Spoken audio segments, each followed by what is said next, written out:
tal? Buenas noches, gracias por acompañarnos en Contragolpe. Ustedes saben, venimos haciendo distintos ciclos que tienen que ver primero con la historia, charlamos con varios de ellos, con varios historiadores. Luego hicimos un ciclo con economistas y en este momento estamos trabajando y discutiendo este nuevo fenómeno político que, a mi juicio, altera dramáticamente las capas tectónicas de la política argentina, que es la aparición de PRO y de Cambiemos y su ejercicio de gobierno y las contradicciones que tiene un ensayo de esta naturaleza, en tanto nos parece que como primer experimento ubicado ideológicamente en términos tradicionales, más allá de que muchos digan está de moda y ya no tiene sentido segmentar de esa forma, bueno, es un proyecto político que nace del centro hacia la derecha y que pone con mucho acierto comunicacional arriba de la mesa distintos ejes que generan atracción transversal en la sociedad argentina y se está viendo esto en la manera de votar y en los comportamientos de los votantes. Vamos hoy a discutir todo esto con Gabriel Bomaro. Él, a mi juicio, es uno de los primeros que trabaja el tema científicamente, con un libro que ya tiene años en el mercado, pero que es de referencia, creo, obligada para poder comprender esto que estamos diciendo, que es Mundo Pro, que creo que es el primer ensayo que lo hace ordenadamente, lo aborda con mucha seriedad desde una metodología que explica el porqué de esta consolidación. Y después, bueno, aparece otro trabajo que es La larga marcha de Cambiemos, que es mucho más reciente, que es de ahora, y que también explica de qué manera este proyecto se consolida. En un minuto venimos con Gabriel Bomaro y le empezamos a preguntar todo este tipo de cuestiones.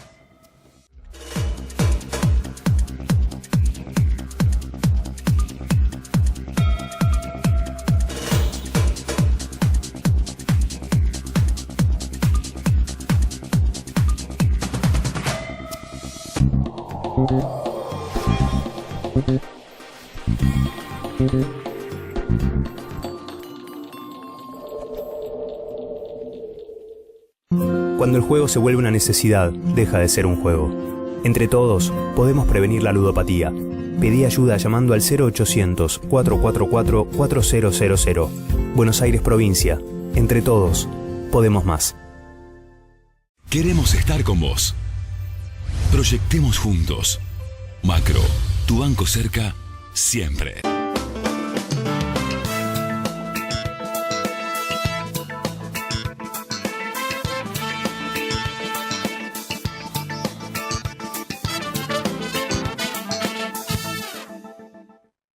Sí al 99% de cloacas, sí al 100% de agua potable y sí a tener uno de los índices más bajos de mortalidad infantil de América Latina.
Bueno, Gabriel, gracias por venir a visitarnos. Por favor, un placer.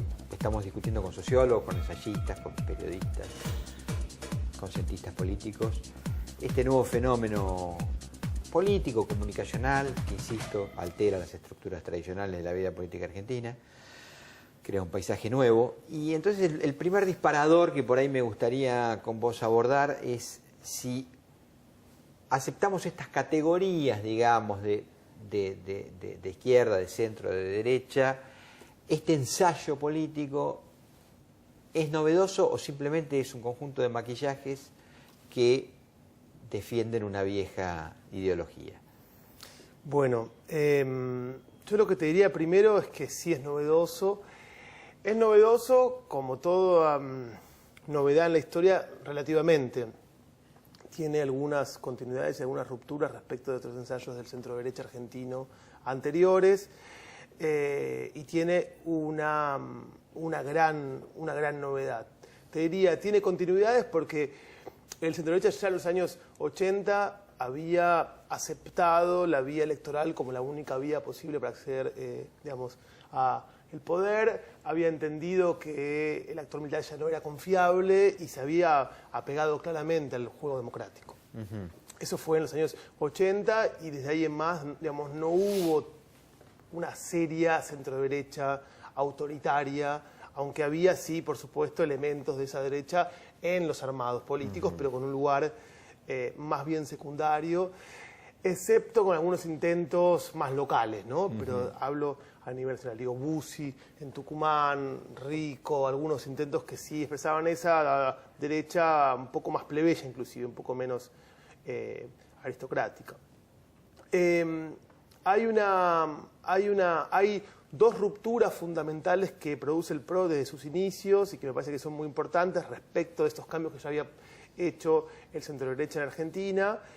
Hay una primera ruptura que tiene que ver con decidir ser una fuerza poco programática, poco doctrinaria y muy pragmática, capaz de combinar elementos ideológicos de tradiciones políticas diferentes, de armar discursos que sintonicen con la sociedad, aún si van en contra o relativamente, o si no condicen en todo caso con la tradición histórica del centro derecha de Argentina. Y te diría, sobre todo en el ámbito cultural, en el ámbito político-cultural, en donde hay convive una heterogeneidad mayor dentro del PRO. Y la segunda cuestión, que es muy importante, es que es un centro derecha que se plantea como opción de poder, como opción de poder partidario. Después, hasta los años 80 en Argentina, el centro derecha en general había llegado mucho tiempo al poder, pero llegaba como aliado del actor militar. Claramente había colocado sus cuadros en casi todos los gobiernos militares, sobre todo en el área económica, pero no solamente, y había formado parte de los planes de gobierno de todos los gobiernos autoritarios. Desde los 80 toma otra vía, aparece incipientemente la vía partidaria, que es encarnada por la UCD, pero rápidamente toman dos atajos. La UCD primero y el cabalismo luego se suman a gobiernos formados por partidos mayoritarios. O sea, aprovechan los votos ajenos para colar sus programas, para decirlo rápidamente. PRO, de entrada, se da cuenta, decide construir un partido competitivo más o menos protegido, separado de los dos partidos mayoritarios y sostiene esta idea de construir una identidad propia desde los 2002-2003 hasta 2015, cuando se alía con un radicalismo ya debilitado y lo hace como socio mayor de la alianza. Por ahí te hago un matiz, ¿no? Que no invalida en absoluto tu línea argumental.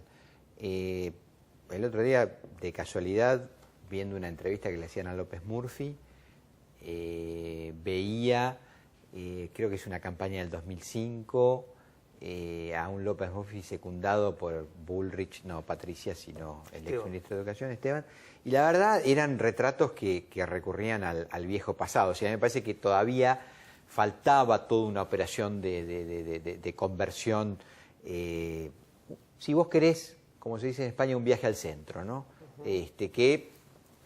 PRO lo ha hecho con gran eficacia. Entonces, quiero decir, me parece que hubo unos años de tensión, se convivió todavía con viejos escenarios que vos de alguna manera vas describiendo, que después se terminan de consolidar desde lo estético y desde lo discursivo. Es decir, qué sé yo, podría decirte cuando a Macri le quitan el bigote como signo de autoridad o de autoritarismo. A mí me da la impresión que hay una gran puesta en escena, me parece que ese es uno de los grandes aciertos, se pone muy bien en escena de determinados temas. Y también de novedoso, y esto es una pregunta, la tiro como reflexión, pero es una pregunta, que por ejemplo es, Hay una decisión de este relato de salir a disputar lo que Gramsci reclamaba como la hegemonía cultural, como única posibilidad en serio de afianzar un proyecto político. Y yo creo que este proyecto lo tira arriba de la mesa, lo ejecuta y lo hace en un sentido de triunfo. Por ejemplo, presentarle a la sociedad argentina la idea de que, señores, nosotros somos el partido del orden. Las fuerzas y cuerpos de seguridad del Estado trabajan para sostener el orden público y para su bienestar. Y esa disputa se pone comunicacionalmente arriba de la mesa y por momentos se gana. Por ejemplo, registrando dónde está sacando votos pro en lugares que sociológicamente están claramente identificados, por ejemplo, con clases medias bajas. Clases medias que están en la formalidad del trabajo, pero que tienen dificultades para llegar a fin de mes. Y sin embargo tiene una gran identificación, Sí. por ejemplo, con el aval que se le da a Chocobar, por ejemplo. Sí, claro, ahí por eso vos mencionaste dos cuestiones que me gustaría por ahí tocarlas por separado.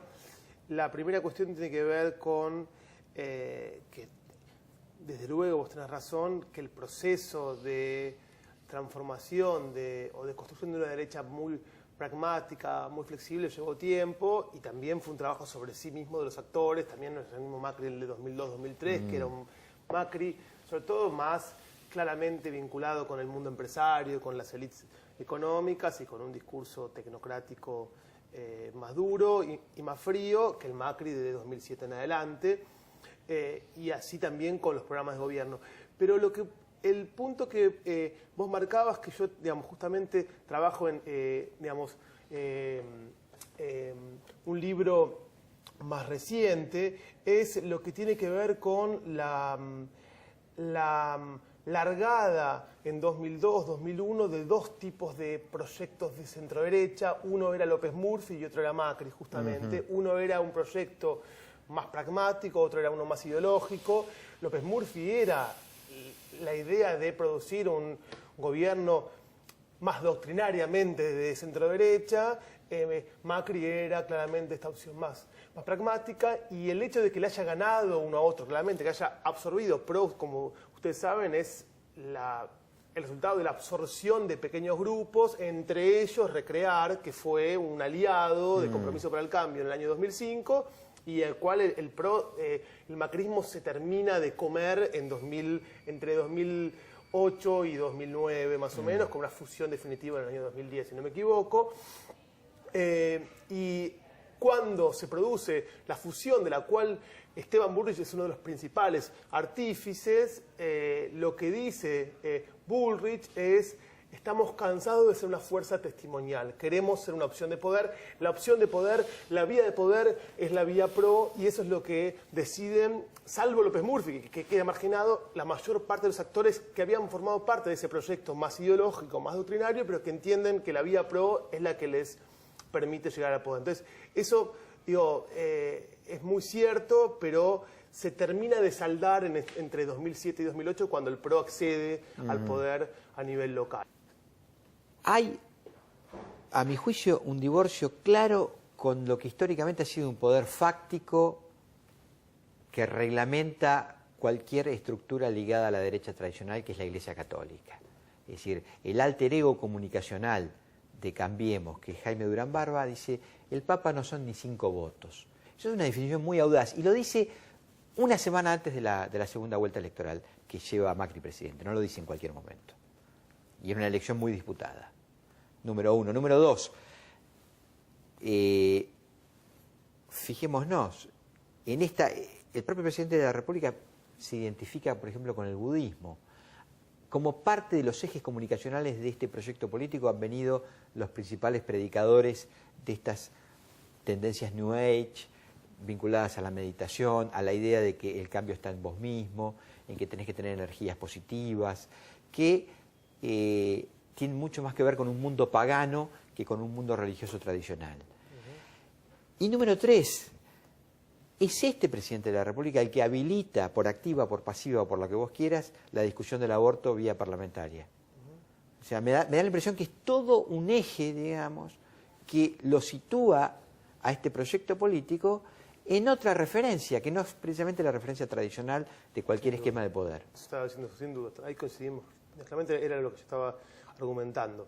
Respecto de tu otra afirmación o de tu otro comentario sobre el discurso de la mano dura, yo creo que sí, el gobierno, ya nos diría más pro Cambiemos desde el gobierno que antes, empezó desde sus discursos públicos y desde sus políticas públicas a intentar cómo seguir ensanchando los apoyos sociales y electorales, y entendió, yo creo, que había en lo que fueron los apoyos masistas, que eran claramente esos sectores, clases medias bajas sobre todo, vinculadas con el peronismo o no, pero claramente descontentas con el último kirchnerismo, que era por ahí donde se podía construir una ampliación de los apoyos del PRO y Cambiemos, que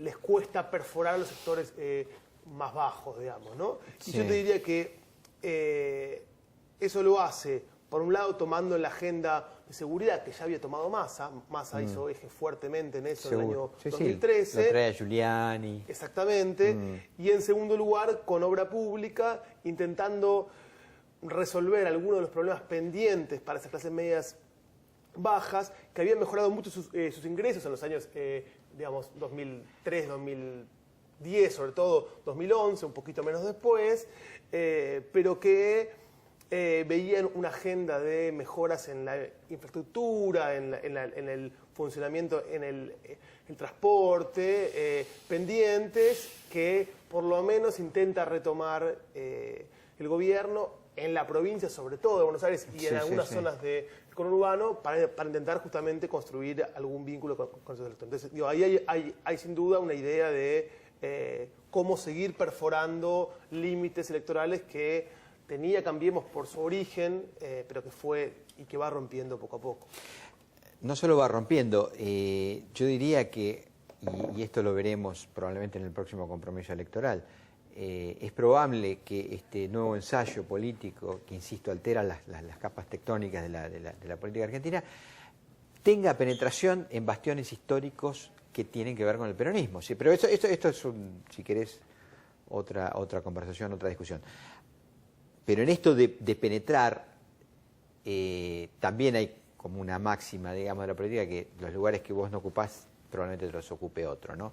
Y como la construcción de este relato nunca puede estar divorciado del antagonista, y a mí me parece que en eso el kirchnerismo, en tanto es el otro, conforma mucho esta nueva representación. Es decir, es más, ya Néstor Kirchner creía que había que tener una representación por derecha, clara.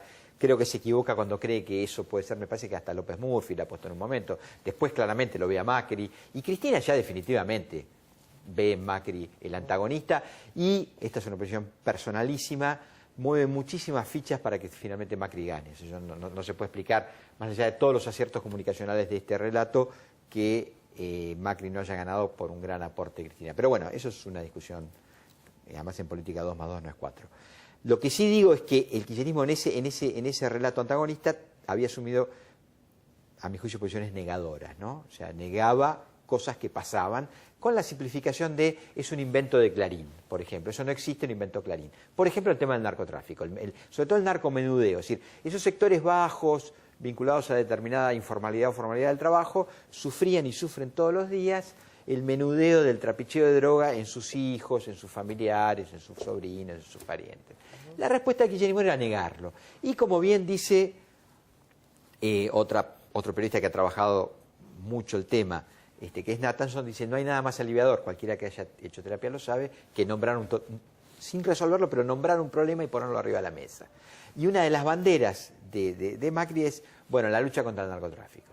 Digo, también hay una conectividad con problemas reales que sufren determinados sectores de la población. ¿No te da la impresión que ese es otro gran acierto, digo, que explica la consolidación de este proyecto? Sí, me parece que sí. Me parece que la cuestión de...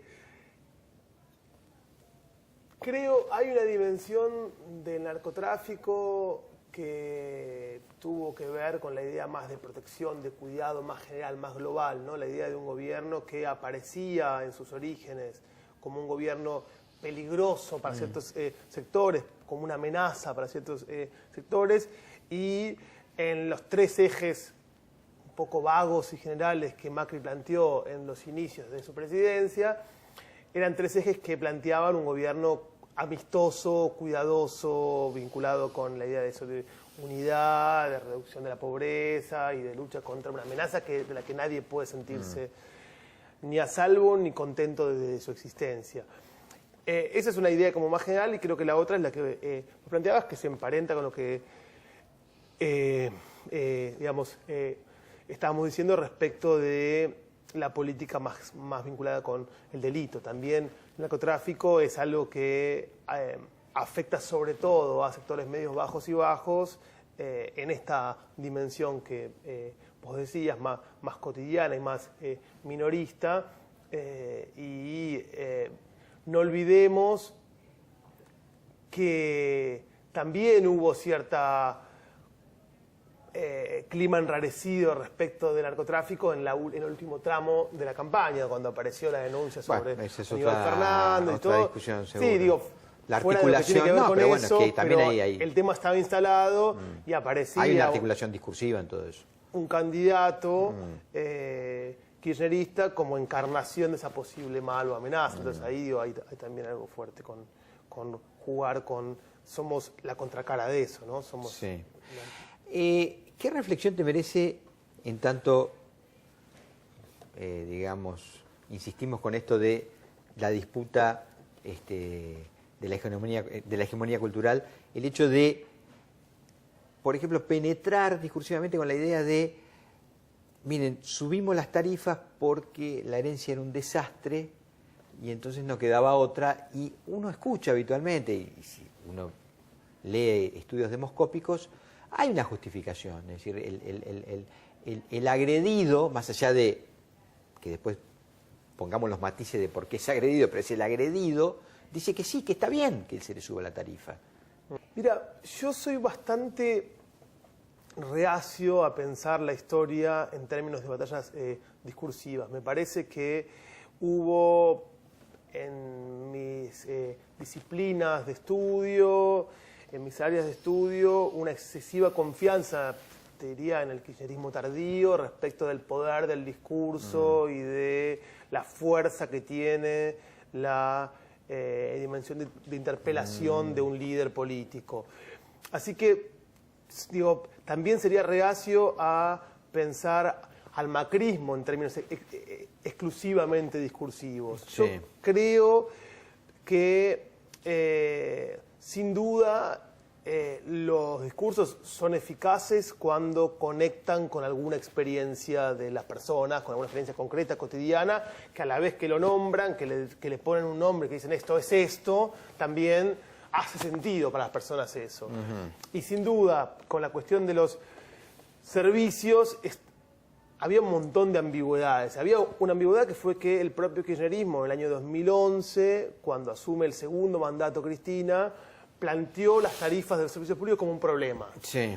Lo planteó durante unos días y lo dejó ahí, digamos, ¿no? Aparecieron otros temas en el medio que se comieron la agenda, pero a ninguno se le escapaba que las tarifas de los servicios públicos eran un problema, sobre todo porque eso era cada vez más vinculado con dificultades en la provisión, en la calidad de la provisión, digamos, de servicios. Eso no creo que lo haya inventado el gobierno, digamos, de Cambiemos, ni que haya sido una especie de solo de construcción comunicacional de Macri. Una última reflexión compacta, si podés.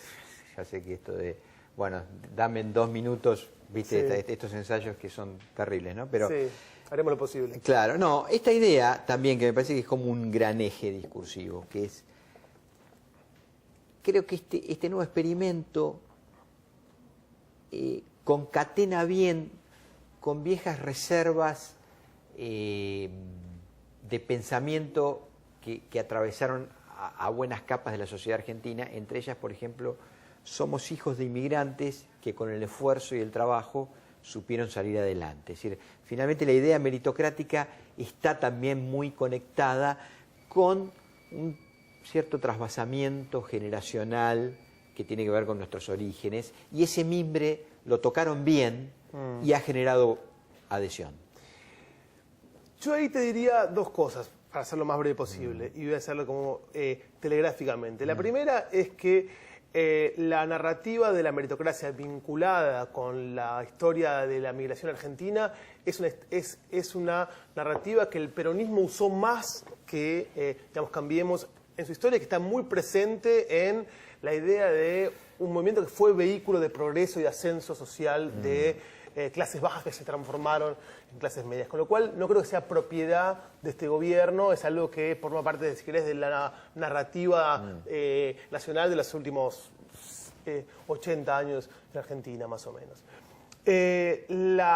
Lo que está más en disputa, y creo que este gobierno propone una versión particular de esa narrativa, es respecto del rol del Estado. Me parece que ese es el punto, y ahí está en disputa. Yo te diría que por eso yo también, otra idea, digamos, tengo reservas sobre el concepto de hegemonía, que creo que es un concepto muy duro, muy exigente, y no estoy seguro que estemos frente a una nueva hegemonía en términos completos. Creo que estamos frente a un gobierno que quiere construir una nueva hegemonía y que parte de esa nueva hegemonía supone tomar cosas que ya existían y darles un sentido un poco diferente. Por ejemplo, ¿qué pasa con el Estado? El Estado es el que nos ayuda a ese ascenso, progreso, porque nos cuida, porque nos da derechos, qué sé yo, o el Estado es una traba que hay que mejor hacer que nos saque el pie de la cabeza, ¿no? Te digo, creo que ahí hay un punto que hay que ver de cerca.